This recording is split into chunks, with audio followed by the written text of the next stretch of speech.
Assalamualaikum warahmatullahi wabarakatuh. Apa kabar? Kita berjumpa lagi untuk materi selanjutnya. Sudah siap ya belajar lagi? Kita lanjut lagi, masih materi geometri ruang dan KD-nya tetap sama, yaitu 3.1 dan 4.1. 3.1 mendeskripsikan jarak dalam ruang antar titik-titik ke garis dan titik ke bidang. 4.1-nya menentukan jarak dalam ruang antar titik-titik ke garis dan titik ke bidang. Oke, kita masuk ke materi kedudukan titik terhadap garis. Yang pertama, titik terletak pada garis.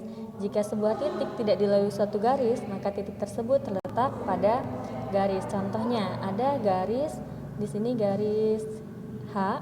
Nah, kalau titik yang terletak pada garis, titiknya ada di dalam garis tersebut.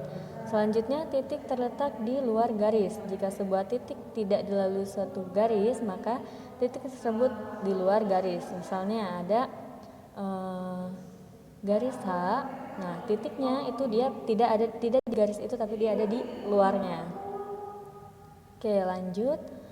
Kedudukan titik terhadap bidang. Yang pertama, titik terletak pada bidang. Jika sebuah titik dapat dilalui suatu bidang, maka titik tersebut terletak pada bidang. Nah, contohnya ini ya, titik terletak pada bidang. Yang pertama, bidang beta, itu titiknya titik B. Yang kedua, titik terletak di luar bidang. Jika sebuah titik tidak dilalui suatu bidang, maka titik tersebut terletak di luar bidang nih. Misalkan ada bidang alfa. Nah, titiknya itu dia ada di luarnya. Nah, diproyeksikan, ketika diproyeksikan itu dia akan membentuk tegak lurus terhadap bidang tersebut. Lanjut, kedudukan garis terhadap garis. Yang pertama, kedudukan garis G dan H berimpit.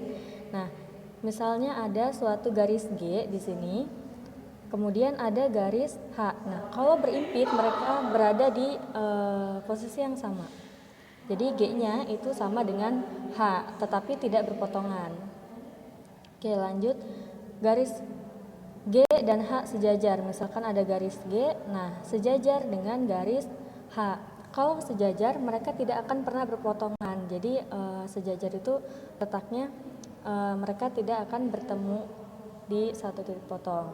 Selanjutnya, kedudukan garis G dan H berpotongan. Nah, kalau berpotongan, misalkan ada garis G, kemudian ada garis H. Nah, ini membentuk titik potong di sini, di tengah-tengah ini ya. Pertemuan antara garis G dan H ini membentuk sebuah titik potong.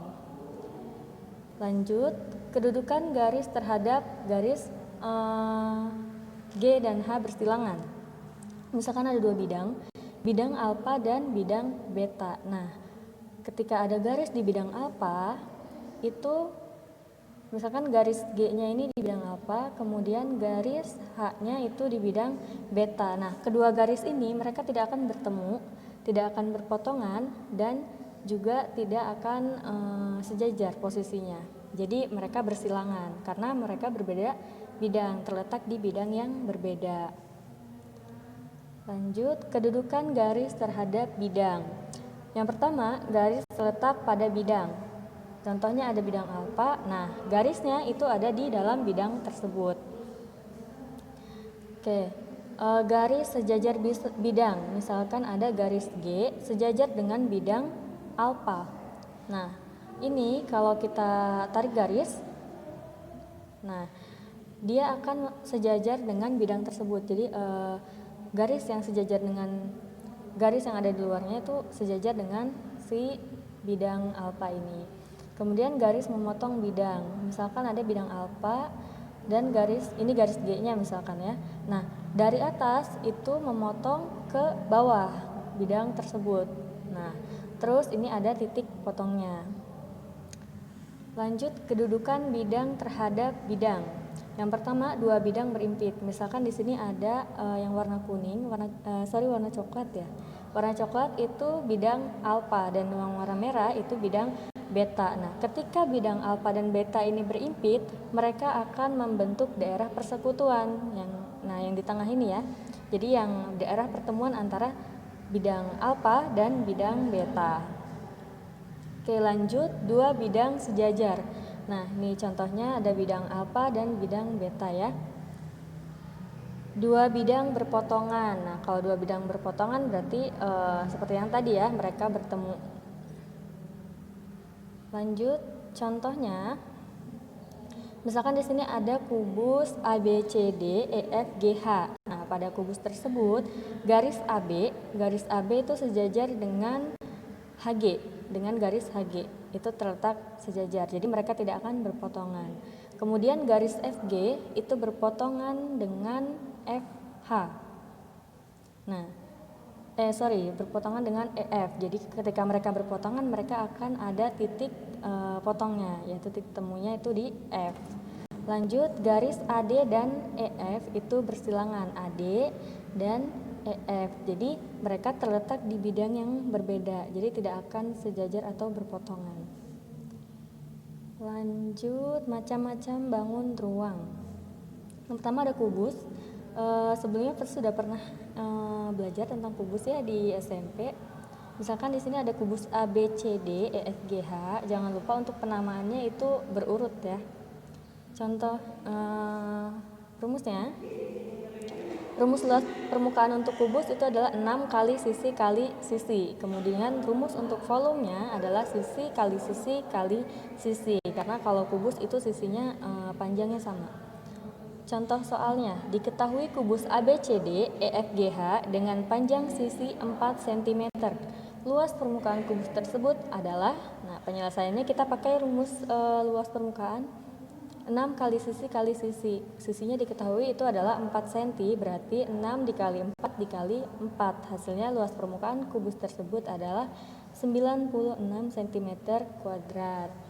Lanjut, balok. Nah, balok ini sudah pernah juga ya di SMP. Misalkan di sini ada balok KLMN, OP, QR. Nah, penamanya sama, harus berurut juga. Kalau balok itu panjangnya dengan panjang sisi-sisinya itu tidak semuanya sama. Nah, rumus luas permukaan balok adalah 2 kali panjang kali lebar ditambah 2 dikali panjang kali tinggi ditambah 2 dikali lebar kali tinggi. Untuk rumus volumenya itu adalah panjang kali lebar kali tinggi balok tersebut. Panjangnya misalkan di sini adalah KL, lebarnya itu adalah LM, dan tingginya itu MQ. Bisa dimengerti ya.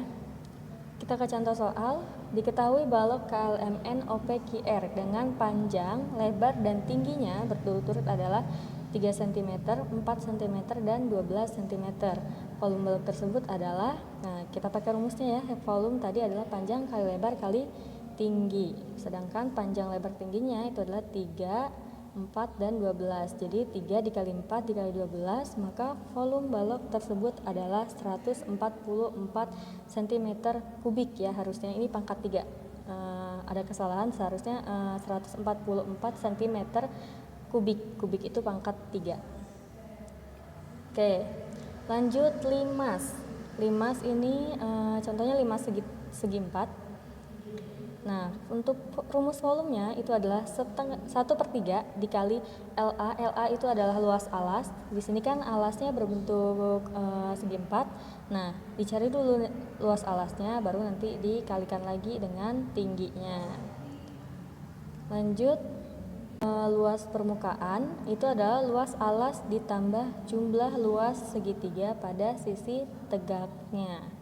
Nah, prisma. Ini adalah prisma segitiga ya, prisma ABC, DEF. Nah, untuk volumenya rumusnya itu adalah luas alas kali tinggi. Alasnya kan ini berbentuk segitiga, jadi kita harus cari dulu nilai luas segitiganya, kemudian dikalikan dengan tinggi prisma tersebut. Untuk luas permukaannya itu adalah K kali T ditambah 2 dikali LA. Nah, K ini adalah keliling alas. Alasnya kan tadi segitiga ya, keliling alas dikali dengan tingginya ditambah 2 dikali luas alasnya. Lanjut, tabung.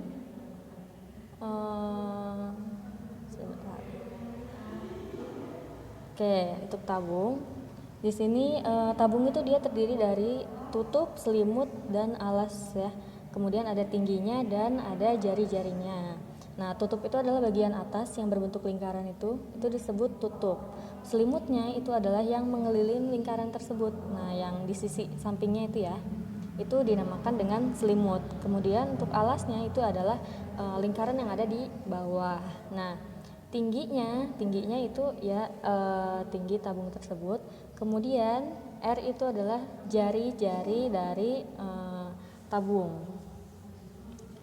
Nah, rumusnya untuk volume itu adalah pi R kuadrat dikali dengan tinggi atau luas alas kali tinggi. Jadi untuk bangun ruang itu rumus volume adalah luas alas dikali tinggi. Nah, karena alasnya ini berbentuk lingkaran, maka pi R kuadrat dikali dengan tinggi. Nah, untuk luas permukaan itu rumusnya 2 pi R dikali R ditambah tinggi. R-nya itu tadi jari-jari ya.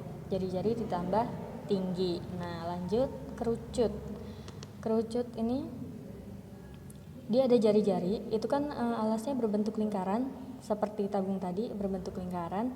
Nah, jadi rumusnya sama luas alas dikali tinggi. Karena luas alasnya itu adalah lingkaran, jadi pi R kuadrat dikali dengan tingginya. Nah, selanjutnya luas permukaannya pi R dikali S ditambah pi R kuadrat. Nah, sekian materi untuk hari ini, semoga bermanfaat. Wassalamualaikum warahmatullahi wabarakatuh.